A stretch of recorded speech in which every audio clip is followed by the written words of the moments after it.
La vie est complexe, puis elle n'est pas toujours facile. Des fois, ça peut faire qu'on en arrache. On peut se retrouver dans toutes sortes de situations qui vont faire qu'on ne sait plus par où passer, on ne sait plus comment faire. Il faut qu'on prenne une pause, un peu de recul, qu'on se pose la question. La complexité de la vie, des fois, Maurice, ça nous paralyse complètement. Ouais. Il y a tellement de variables avec lesquelles on doit travailler. Et ce serait donc simple de pouvoir simplifier, d'avoir un angle plus simple du problème dans lequel on vit. Mais pourquoi le faire nous-mêmes quand il y a des centaines et des centaines de jeux vidéo qui le font déjà pour nous? Donc aujourd'hui, on va voir comment on peut un peu s'inspirer des jeux vidéo pour revoir l'approche avec laquelle on aborde nos problèmes au quotidien. On va regarder un Go Pirate Canada. Go Pirate Canada? C'est qui ça? C'est Maurice, puis papa. Olivier et Maurice, deux pirates barbus qui passent beaucoup trop de temps avec une manette dans les mains, combinent aujourd'hui deux passions, jeux vidéo et aider les gens dans leur quotidien. Ils vous donnent aujourd'hui des trucs directement inspirés de ces mondes alternatifs que vous devriez tous garder en tête. Malheureusement, la combinaison up, up, down, down, left, right, B, A, start ne marche pas dans la vraie vie. Maurice. Là, on est un petit peu des nerds. Ceux qui ne savent pas c'est quoi, là, les affaires de up, up, down, down, là, retournez à vos manettes un petit peu. Maurice, c'est quoi ton jeu vidéo préféré? Ben, je veux dire, j'en ai deux. Civilisation, la dernière mouture est toujours ma préférée. Je suis un historien. Ben, il n'y a à peu près pas de jeu dans lequel j'ai passé plus de temps que ça, à part Skyrim. Oh! Ça fait 10 ans que ce jeu-là existe, puis je sais pas combien de milliers d'heures que j'ai passé là-dedans. Mais, ouais. J'ai beaucoup aimé Skyrim, je suis dû pour repasser une troisième fois dessus. Moi, mon préféré, c'est une série, Mass Effect. Je suis un fan fini de science-fiction. J'ai adoré Mass Effect 1, 2, 3. J'ai même rejoué à Andromède, celui que tout le monde déteste. Puis Final Fantasy aussi. Beaucoup un fan de ça. J'aimais plus les vieux. Ouais, plus les moyens de série, là, tu sais, 7, 8, 9, 10. Ah, je vais pas jouer à 11. Je dirais, ouais. Mais, le 6, qui était le 3 ici. Ouais, c'est trop compliqué, là. 7, c'était mes préférés. C'était fait que voilà. Fait qu'on est des gamers, c'est ça l'essentiel de ça. Ben, tu ça que je suis plus qu'un gamer. Moi, j'ai déjà été concepteur de jeux vidéo pendant une partie de mon passé lointain. C'est vrai. Et pas moi, j'ai été consommateur toute ma vie, par contre. Ouais. Donc, Maurice, tu sais aussi qu'en plus d'être des gamers, on est des pirates. Ouais. Et on a l'habitude de voler tout ce qui n'est pas vissé par terre. Puis quand c'est vissé, des fois, on a une drill ou un tournevis pour les dévisser, ou une bonne vieille barre à clous. Une barre à clous. L'épisode d'aujourd'hui nous a été inspiré par une image qui a été partagée par un de nos membres. Essentiellement, c'est écrit What Video Games Taught Me. Okay? Avec une belle liste de petites morales, des choses qui se passent dans les jeux vidéo, qui c'est vraiment des bonnes leçons de vie. Fait on va pas tous les prendre parce qu'il y en a qui étaient un petit peu plus moins importantes peut-être, mais on va en prendre une douzaine qu'on a vues dans cette liste-là. On va les rattacher à des concepts qui vont vous aider, dans le fond, à mieux voir ou mieux regarder le problème auquel vous faites face. Fait que si vous aimez les petites philosophies cucu, c'est l'épisode de petites philosophies cucu. Oui, on va avoir du fun avec. Mais il y a le fun, puis il y a du concret. Parce que d'habitude, on donne 3 trucs. Là, c'est 12 trucs essentiellement. Puis vous allez comprendre si vous jouez des jeux vidéo. Si vous ne jouez pas à des jeux vidéo, les conseils sont bons quand même. Quand l'autre qui défend son sujet, là. Tu voulais pas le faire, il fallait le dire. Donc, pause. Voici un avant-goût des épisodes exclusifs aux membres. Comment calculer la réussite d'un acte de mutinerie? Comment piratiser quand on travaille dans un McDonald's ou un Walmart ou un autre emploi peu rémunéré et très formaté? Un employé bien obéissant, ça connaît sa place. Okay. Avalez pas ça, là. On est autonome. On n'a pas besoin d'être géré comme des enfants de 5 ans. L'humain a-t-il encore une place dans le système de travail? Donc? Pour devenir membre de GoPirate, direction patreon.com/GoPirate Canada. Alors Maurice, c'est assez simple. Je vais faire les énoncés, puis on commente. Puis on rattache ça avec des concepts qu'on a déjà parlé ou pas. Donc le premier petit conseil de jeu vidéo. Si tu fais face à des défis et des obstacles, tu es sur la bonne voie. Là, on fait évidemment référence à quand il y a des monstres qui te sautent dessus, c'est généralement parce que c'est dans le bon chemin. Tu t'en vas vers la fin du jeu. Hein? Donc, plus c'est difficile, plus ça veut dire qu'on va dans le bon chemin. C'est-tu tout le temps vrai? Dans la majeure partie des cas, oui. Tu sais, s'il n'y a pas de défi, on est en pantoufle.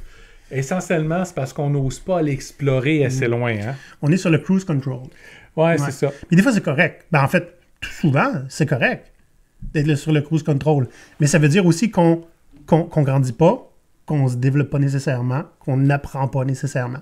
Skyrim m'a appris que les 12 niveaux que je monte à faire juste de l'alchimie tranquille dans mon coin, OK? Tous les morts vivants que dans tous les donjons, eux autres, ils font de la musculation pendant ce temps-là, puis ils vont péter ma gueule dès que je vais commencer à y aller. Tu sais, on parle souvent d'antifragilité, Maurice. Hein? Si on veut être certain de ne pas casser au premier petit obstacle ou défi qu'on rencontre, l'idée étant, il faut sortir de notre zone de confort. Puis c'est pas obligé d'être drastique tout le temps. Non. Il faut tester nos limites. Ouais. Puis au fur et à mesure qu'on devient confortable, tester un peu plus loin. Est-ce que notre limite est plus grande que ce qu'on s'imaginait? C'est ça. Puis tu sais, des fois, tu vas trouver obstacle par-dessus obstacle, par-dessus obstacle, par-dessus obstacle, par-dessus obstacle. À un moment donné, tu as beau faire du level-up, on va en parler tantôt, mais tu vois que tu peux juste pas te battre contre une machine. J'aime ça, ça peut être un big boss, c'est une machine, genre la bureaucratie. Tu sais, à un moment donné, c'est correct d'abandonner. C'était le nom d'un épisode récent. Hein? Oui. Ça veut pas dire de complètement abandonner, de faire complètement autre chose. Tu peux transformer une idée. Mais l'idée étant, des obstacles, ça peut te faire casser, mais aussi c'est bon signe d'en avoir. Puis des fois, ça veut juste dire qu'il faut que tu changes de stratégie. Oui. T'es pas censé passer par là. On va voir le deuxième. Personne ne peut nous blâmer de regarder la map monde. Hein? La map, la carte. On est tout le temps en train de regarder ce qu'on s'en va dans le jeu. Je suis à la bonne place. Y a-t-il quelque chose autour qui est intéressant? On appelle ça faire le point. Faire le point. Ben oui. Où est-ce qu'on est rendu? Puis où est-ce qu'on s'en va? Oui, par où absolument. On peut passer? Et là, on va faire un lien avec notre boussole pirate. Oui. Hein? Parce que la boussole pirate, pour ceux qui l'ont fait, je sais que beaucoup de monde l'ont fait, c'est un rappel de où est-ce que je me situe par rapport à mes propres valeurs qui sont fondamentales et pour lesquelles je me sentirais sale de transgresser. OK? Et je me sentirais sale, même, je m'en voudrais de vouloir les transgresser, juste y penser à le faire. OK? Donc, ça se peut que certaines de ces valeurs-là soient désuètes. Absolument. On a grandi, les valeurs grandissent, il y en a qui sont plus à jour. C'est le temps de faire un patch. Ça veut dire aussi se demander, c'est quoi les ressources qu'on a à notre disposition? Ceux qui ont suivi des formations antifragiles avec nous, on en a parlé souvent, faites l'inventaire de ce que vous avez, de ce que vous pouvez aller chercher, de quels sont vos besoins, absolument, ceux que vous ne pouvez pas éviter. Quelles sont vos opportunités? Si vous gardez toujours ça à l'œil, peu importe où est-ce que vous êtes, peu importe ce que vous faites, peu importe ce que vous avez affronté, vous allez savoir sur quoi je peux me baser pour réussir. C'est un bon point, ça. Pas juste la map monde, qu'on regarde l'inventaire, c'est bon aussi. Ouais. Hein? J'ai commencé à jouer à Diablo 2, là, le remake. Je regarde mon inventaire très souvent. Le prochain, ça je l'aime beaucoup. Ça vaut la peine de parler avec les gens. En fait, tout le monde. Hein? Il y en a qui sont un peu obsessifs. Il faut que je parle à tous les NPC, hein? les personnages qui sont gérés par le jeu. Juste au cas où je ne manquerai pas une mission. Hein? Parce que, en fait, c'est ça. Ça crée des nouveaux narratifs. Parler avec des gens, ça crée des nouveaux narratifs. Puis, je dis pas d'aller parler à tout le monde de votre réseau, OK? Mais tu vois, moi, je trouve que je le fais pas assez. Puis récemment, j'ai commencé à le faire. Puis, je me suis rendu compte que, tabarnouche, il y en a du monde avec qui je peux interagir puis qui vont m'apporter quelque chose, puis surtout à qui moi, je peux aider. Donc, sans nécessairement développer l'obsession que vous avez dans les jeux vidéo de parler avec tout le monde, ça va faire une différence de le faire. Okay? Ouais. Le réseautage, c'est essentiellement ça. C'est pas juste aller parler à quelqu'un quand tu as besoin de quoi. Puis je me rends compte des fois que je le fais, puis je me sens mal. Que je commence à aller vers les gens, que je commence à reconnaître le nom de temps en temps, puis faire « Hey, on s'est jamais parlé, on le fait dessus. » Fais-tu ça, toi, Maurice? Ah, pas en tout. Je travaille, moi. T'sais, pendant que toi, tu fais ça, il y a quelqu'un qui fait la job en arrière.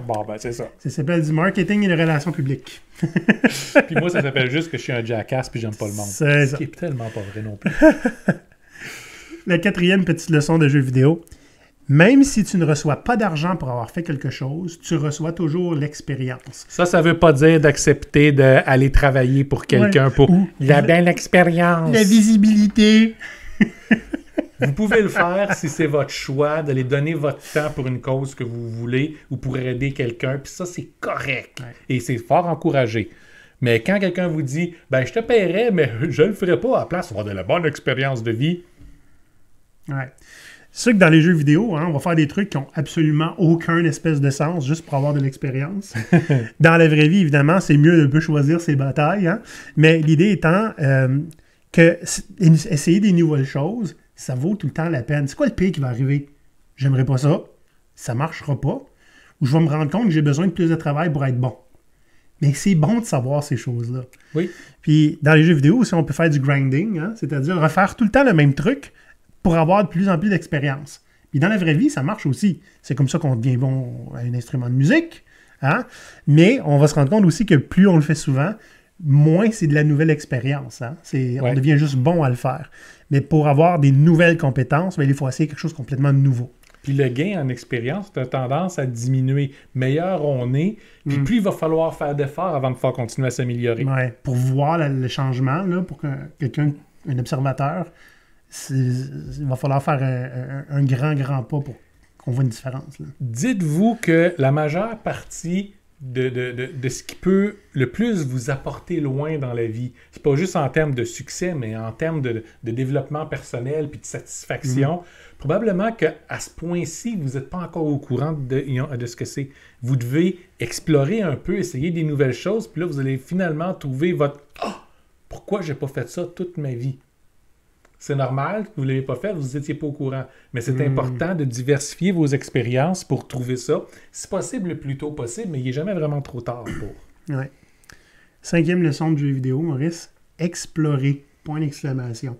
Moi, il y a un exemple que j'aime beaucoup là-dedans parce que dans la vraie vie, dans les jeux vidéo, je suis vraiment pas pareil. Okay? Si je dois aller dans un centre d'achat, Maurice, OK? Je vais pas faire comme dans Skyrim, aller voir toutes les boutiques et tous les raccoins, OK? Puis m'assurer d'être passé à travers tout, pour pas avoir aucun fog of war, OK? Pour être sûr que j'ai tout. Moi, quand je vais au centre d'achat, c'est là, je ressors, fini, bonsoir. Mais ça, c'est ça, être extraverti. Être introverti, hein? Fait que non, moi, très peu pour moi, les endroits publics. Mais dans les jeux vidéo, effectivement, je fais tous les raccoins et j'explore. Puis c'est un peu la même chose dans la vie. Tu sais. Ben, moi, j'y vais sur l'information. Donc, un sujet qui m'intéresse, ça peut être aussi simple qu'un groupe de musique, par exemple, que j'avais peu ou pas entendu parler. Ben, je vais, si j'aime un peu ce qu'ils font, je vais commencer à écouter leur musicographie du début à maintenant, dans l'ordre, en regardant qu'est-ce qui les a influencés à chaque époque, pour réussir à comprendre le pourquoi ils ont fait leur musique de cette façon-là, qu'est-ce que ça voulait dire, puis comment, en tant qu'artiste, ils ont évolué.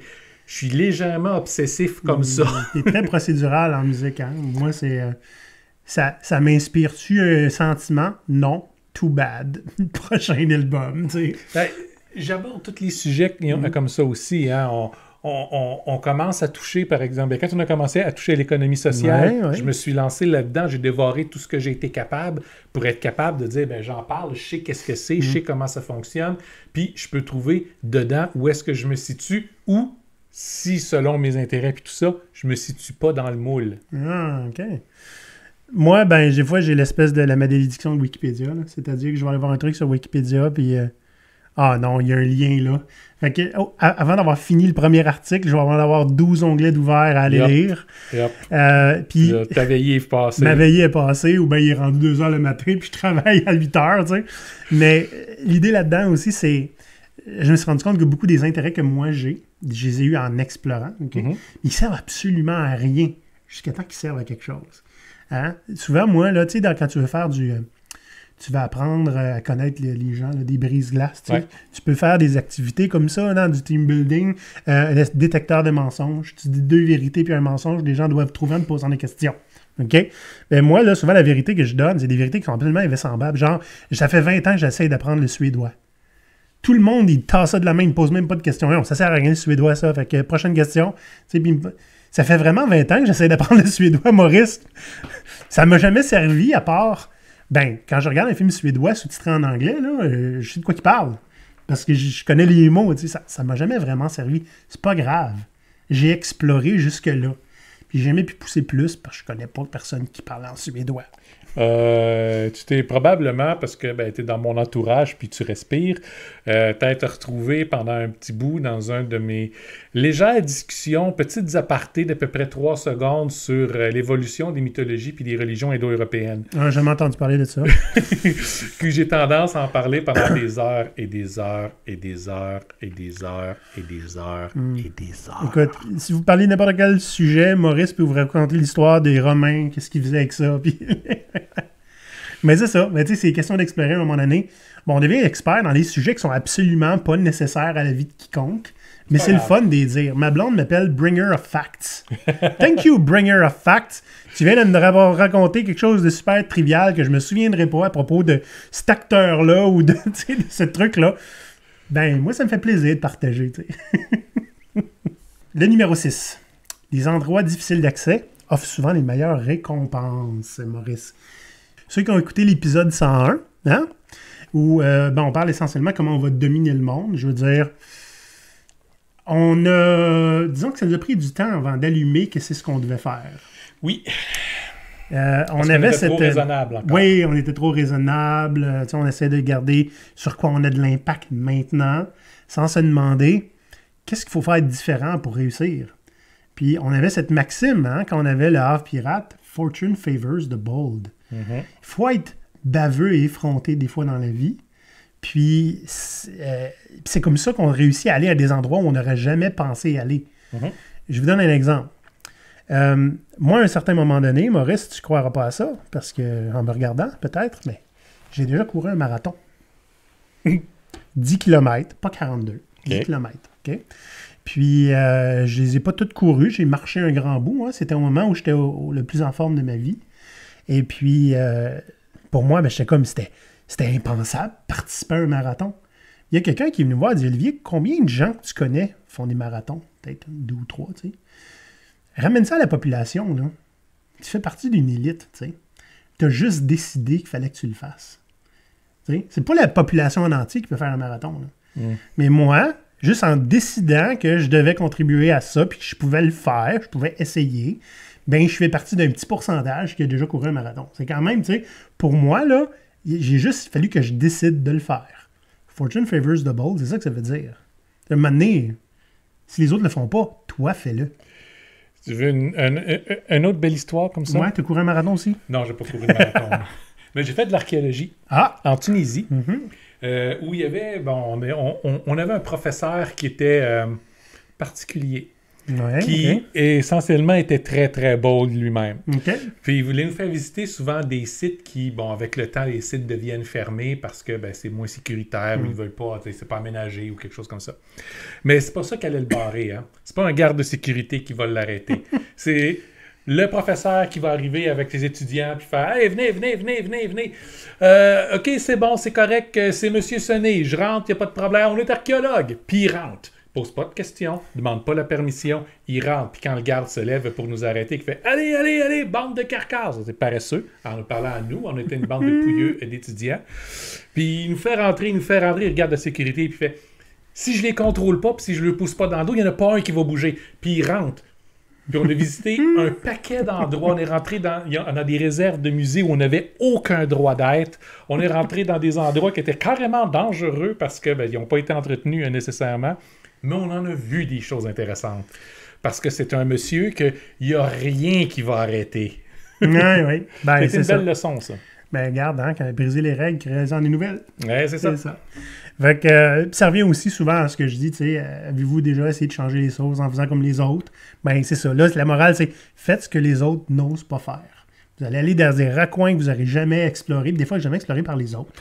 Puis des fois, vous allez vous développer une réputation. Hein. Ce monsieur-là, là, ça finissait que les gardes de sécurité partout entendaient Monsieur sonner, puis allaient le laisser rentrer parce qu'il assumait qu'il avait droit d'être là, parce qu'il le faisait partout ailleurs. Juste une question d'attitude. Hein? Puis il l'a fait pendant des années.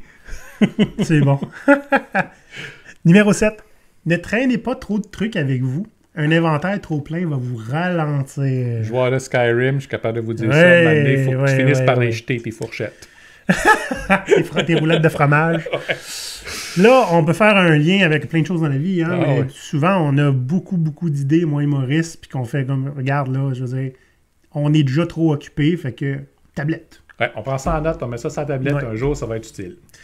Puis, tu sais, l'inventaire, c'est un paquet de choses aussi. Là. On en a parlé aussi dans l'antifragilité. Tu sais, il y a des fois, les gens ont trop d'attaches. Tu sais, quand tu as 2 voitures, une maison à payer, 17 abonnements, le chalet, etc., il t'arrive quoi que ce soit, tu n'auras pas grand choix de vendre. Là, on ne dit pas de se débarrasser de tout. Puis tu vas avoir beaucoup de choses à gérer. Ben oui. Si tu n'en as pas tant que ça, tu as juste ce que tu as besoin qui est important pour toi.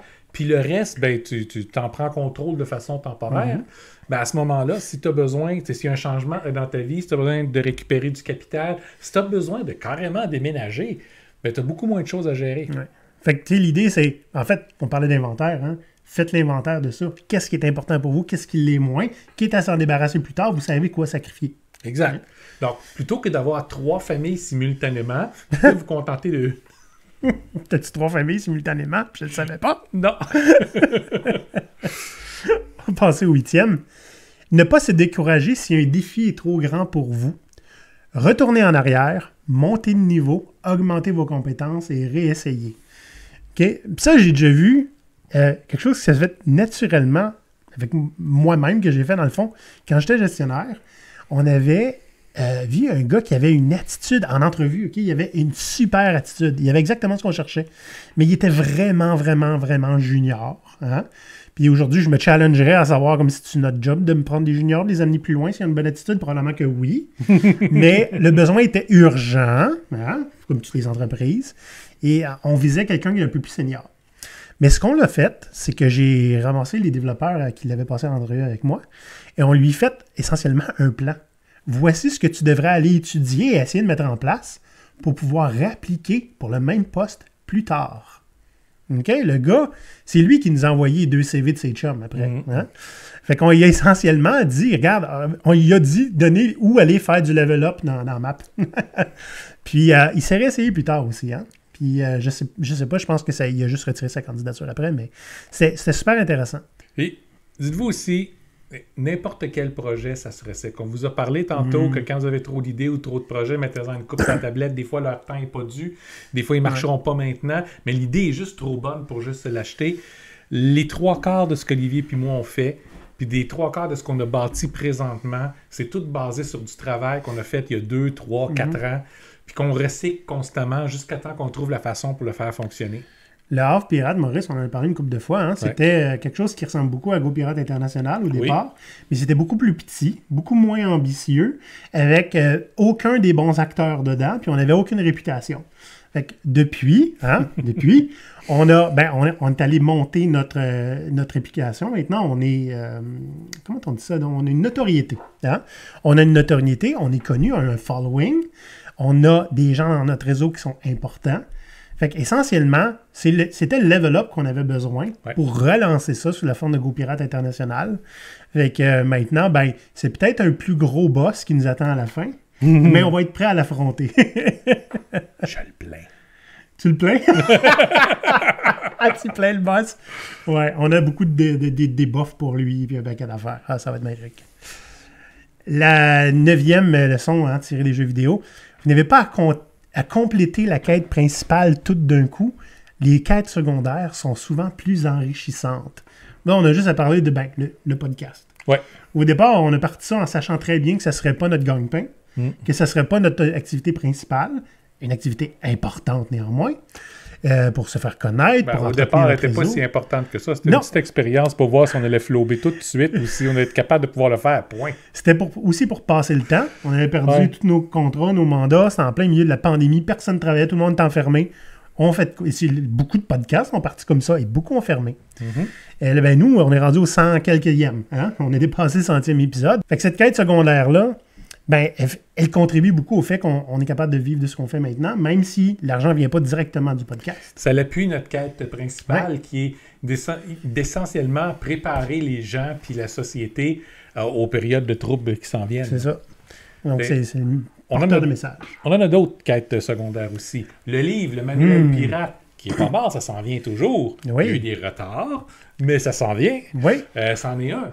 Ça a été une autre expérience qu'on a faite, hein? Ah oui. Oui, oui. On a pris la quête en se disant, on va voir qu'est-ce qui arrive, au pire, on arrête. C'est ça. Puis on a d'autres projets du même genre aussi. Fait que, c'est comme ça pour vous aussi. Demandez-vous qu'est-ce qui est au cœur de vos activités. Et après ça, regardez qu'est-ce que vous pouvez faire autour pour soit enrichir ces activités-là, diversifier ce que vous faites, puis des fois, juste vous divertir. C'est important aussi. Ouais. Bonifier tout ça. Oui. Ouais. 10e petit conseil de jeu vidéo, ne jamais juger quelqu'un seulement par ses accomplissements. On ne sait pas comment il les a réussis. Dans la vie, comme dans les jeux vidéo, il y a des campers, puis des tricheurs, puis du monde qui profite du système, hein, puis du monde qui ont des hacks. Écoutez, tous les gens qui vous disent, tu sais, je suis devenu riche en travaillant dur, là. Non. Il est devenu riche parce que vous avez travaillé dur puis encaissé les résultats. Il y a une donnée différence. Ouais. Il y en a qui sont partis avec des avantages que vous n'êtes pas partis, puis ils ne sont pas prêts à le reconnaître nécessairement non plus. Vous êtes partis avec des avantages que d'autres ne sont pas prêts à partir, puis de plus en plus, en tant que monsieur blanc de 45 ans, la société nous force à regarder c'est quels privilèges qu'on a eus, puis à les identifier, puis à les reconnaître comme tels. C'est une expérience intéressante. Oui. Parce qu'il y a tellement de choses qu'on prend pour acquis. Puis c'est pas pour mal faire, mais on les a pris pour acquis. Puis on n'a jamais même pu s'apercevoir qu'ils n'étaient pas disponibles aux autres. C'est ça. Mais c'est une expérience qui est importante à vivre. Oui. Faire checker son privilège de façon régulière. Oui. Tu sais, ça me fait aussi penser toutes les sociétés qui reçoivent les prix de meilleur employeur. Employeur le plus ci, le plus ça. Hey, regarde bien, là, OK? Quand tu as McDonald's là, qui est employeur de choix, là, OK? J'ai connu des entreprises qui ont reçu des prix d'entreprise de l'année octroyés par des organismes qui étaient entièrement possédés et financés par eux-mêmes. Ouais, ben c'est ça. J'ai vu des prix de projet de l'année donnés par la personne qui a financé le projet pour justifier essentiellement le choix d'avoir backé un projet qui essentiellement a été un dumpster fire. Écoute, dans les entreprises, les gens aiment s'aimer. OK? Se donner des tapes dans le dos, l'un l'autre, c'est très important. Moi, j'ai pour tendance à m'en dire, s'il faut que tu cries à coups de millions en publicité pour dire que tu es un employeur de choix, puis que tu sors ton drapeau de la fierté une fois par année, quand c'est ouais, c'est très important. S'il faut que tu le cries sérieux, c'est parce que les autres le font pas pour toi. Si les autres en parlent pas pour toi, c'est peut-être parce que c'est peut-être pas de même que ça se passe pour vrai dans la vraie vie. Je dis ça de même. Mais là, il faut juste être réaliste, hein? Dans la vraie vie, il y a des affaires à faire puis de l'argent à brasser, pas... Ouais, fait en gros, ce qu'on veut dire, là, c'est que les prix, là, les prix de ci, le prix de ça, meilleur ci, meilleur ça. Tu sais, c'est Dan Price qui disait récemment, là, j'aurais pu être sur la couverture de je sais pas quel magazine, mais il aurait fallu que je paye 1000$ pour... En tant qu'entrepreneur de l'année. Ouais.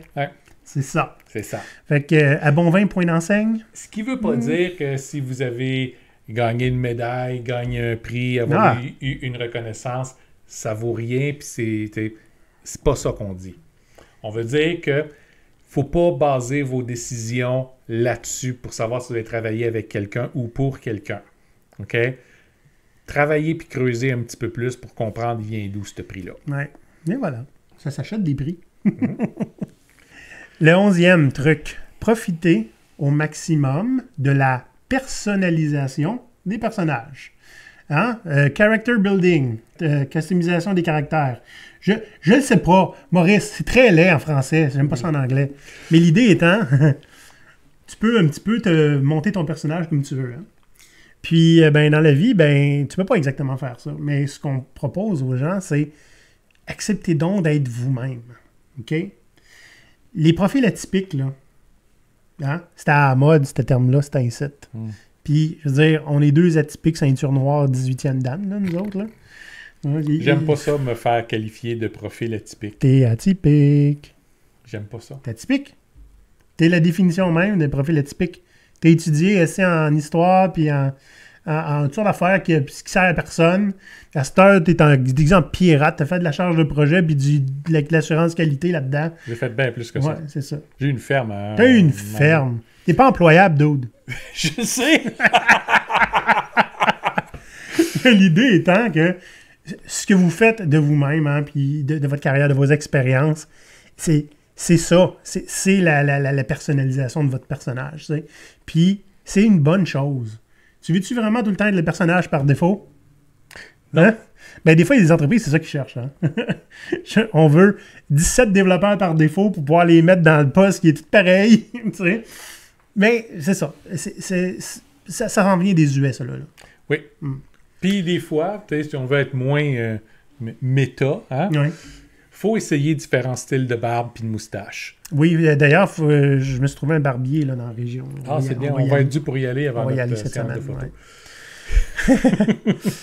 Ouais. Puis, on en a déjà un petit peu parlé, hein, encore dans le thème d'antifragilité, mais pour les entrepreneurs ou les employés, pour vous différencier, combinez deux choses qui n'ont absolument aucun rapport. Puis faites-en quelque chose d'unique. Ouais. Vous allez voir, ça va être intéressant. Et nous, c'est ce qu'on fait. Hein. Le travail, le podcast, les vidéos, tout ce qu'on fait, c'est de la combinaison de trucs qu'on aime. Jeux vidéo. Hein? Le dernier, non le moindre, puis je l'aime beaucoup, vos décisions n'affectent rarement que vous-même. Choisissez judicieusement. Dans les RPG, hein, Role-Play Gaming, c'est essentiellement ça. Tout est une question de narratif. Tu vas faire des choix et ça va affecter, des fois carrément, quelle fin du jeu tu vas avoir. Ouais. Ça affecte d'autres personnages. Hein. Dans Mass Effect, il y a des gens qui se suicident si tu fais la mauvaise décision. Des gens avec qui tu joues depuis 3 jeux. C'est difficile. J'ai pas aimé ça. Donc, l'idée étant, ben, vos décisions affectant les autres, assurez-vous que si ça les affecte, c'est de manière positive. N'est-ce pas? On a déjà parlé des relations triadiques, hein, de fait de faire du jeu de cerveau à 3 plutôt qu'à 2, hein, qui va empêcher d'avoir une opposition noir et blanc. Il va tout le temps avoir quelqu'un qui est entre deux, limite au pire pour trancher, au mieux d'offrir une alternative. Puis aussi, si vous n'êtes pas certain d'une décision que vous êtes sur le point de prendre, allez voir 2 personnes que ça va affecter. S'ils vous disent « t'es pas fou », bonne décision. S'ils vous disent « es-tu fou », c'est une mauvaise décision. Voir autre chose. Demandez pourquoi. Oui. Qu'est-ce qui te plaît, qu'est-ce qui te plaît pas dedans, qu'est-ce qu'on devrait faire à la place. C'est pour ça que c'est important de demander à des gens que les conséquences de votre décision vont affecter. Parce que peut-être qu'il y a quelque chose d'autre que vous devriez faire qui va tellement plus aider. Maurice, c'était nos 12 conseils. C'était le fun. Oui, c'était le fun. Puis tu vois, même si c'est léger, hein, ça va atteindre certains publics qu'on n'atteint pas tout le temps. Hein? Puis, tu sais, des fois, Maurice, je fais référence à l'épisode sur GoPirate International, faire du léger, après avoir fait un épisode super intense, ça fait du bien. Oui. Puis des fois, après avoir enregistré une couple d'épisodes en ligne, c'est bon de pouvoir se dire, on s'en va de chez vous pour faire une game de Dungeon? On va aller jouer à Dungeon dans quelques minutes, Maurice. Donjons et Dragons, c'est ouais, Maurice, c'est notre Game Master, puis à chaque partie, il est convaincu qu'il va nous tuer. Et nous, à chaque partie, lui, c'est un comique, il organise ça, là. OK, j'ai de quoi pour au moins 2-3 games. Puis pour la première partie où on a joué 3 heures, on a fait à peu près 1/8 de ce qu'il avait prévu. On s'est enfargé dans des détails. Il va falloir qu'on fasse un épisode sur la prévision, la planification prédictive, Maurice. Oui, absolument. J'ai vu un meme sur Reddit que j'avais trouvé ça super drôle du maître de jeu qui dit à ses joueurs, là, vous avez tous essayé de le séduire, le poisson. Voulez-vous, par pitié, traverser la rivière? C'est avec ça que je dis. Ouais, chaque jour. Puis c'est même pas par exprès. Enfin, on va aller jouer nous autres. Fait que, mes chers pirates, si vous avez aimé l'épisode, hein, puis vous en proposez des autres épisodes un peu plus légers et qui sont le fun à faire, pas obligé d'aller à propos des jeux vidéo, suivez-nous. Puis si vous aimez les jeux vidéo, faites like, puis suivez-nous. Parce que là, il y a encore juste la moitié là, du monde qui regarde des vidéos souvent. Là. On est tout le temps là, mais on n'est pas abonné à votre chaîne. Fait qu'on a manqué notre 1000 abonnés pour le 100e épisode. C'est tout de votre faute. On avait fait plein de promesses pour vous autres, puis rien de ça, vous allez l'avoir. Non. Trop tard, là, pensez aux 1000. Allez, les pirates. À la semaine prochaine. Bye.